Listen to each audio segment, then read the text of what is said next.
అయితే సృష్టించడం జరిగింది.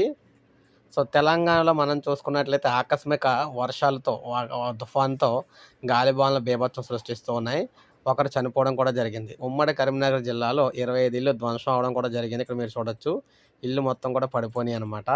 ఇది మనకి చూసుకున్నట్లయితే అనేక జిల్లాల్లో తెలంగాణలో అనేక జిల్లాల్లో పలు మండలాల్లో కూడా గాలివాన బీభత్సం సృష్టించింది. ఒకరు దుర్మరణం చెందగా 25 ఇళ్ళు కూడా ధ్వంసమయ్యాయి. పెద్దపల్లి జిల్లా ఓదెల మండలం మనకి రూపు నారాయణపేటకు చెందిన 5 ఇళ్ళు పూర్తిగా, మరో 20 ఇళ్ళు పాక్షికంగా దెబ్బతిన్నాయి. స్తంభాలు విరిగిపడి విద్యుత్ సరఫరాలో అంతరాయం కూడా ఏర్పడింది. తూకం వేసిన కుప్పలుగా పోసిన వడ్లు, మొక్కలు కూడా తడిసిపోయాయి. సానగొండలో కూడా పొల్లాల లక్ష్మయ్య గొర్రెలను కాస్తుండగా మధ్యాహ్నం వేళ ఒక్కసారిగా గాలివాన వచ్చింది. సమీపంలో ఓ రేకుల షెడ్డు కిందకు తలదాచుకున్నాడు. గాలుల తీవ్రతకు సిమెంట్ ఇటుకలతో నిర్మించిన గోడలతో పాటు రేకులు పైకప్పు కూలటంతో లక్ష్మయ్య అక్కడికక్కడే ప్రాణాలు వదిలాడు. అతనికి భార్య లక్ష్మి, ముగ్గురు కుమారులు ఉన్నారు.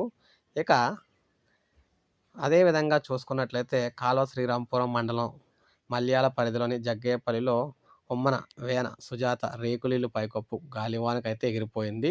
కరీంనగర్ జిల్లా జమ్మికుంట మండలం అంకుషాఫ్ సంబంధించిన ప్రాంతంలో 9 ఇళ్లపై వేసిన రేకులు కొట్టుకుపోయాయి. సో, ఏదేమైనా ఇలా 1 కాదు, 2 కాదు, మొత్తంగా పెను ప్రమాదం అయితే చోటు చేసుకొని గాలివానకైతే ఉన్నాయి. అయితే అకస్మాత్తుగా తెలంగాణలో విపరీతమైన ఎండలకు గాలివానలైతే వస్తున్నాయని ప్రజలు చాలా జాగ్రత్తగా ఉండాలని చెప్పేసి ప్రభుత్వం తెలియజేసిందనమాట. సో, ఇది మనకి తాజా సమాచారం. ఒక లైక్ చేయండి, సబ్స్క్రైబ్ చేసుకోండి. మన ఛానల్ సబ్స్క్రైబ్ చేసుకోండి.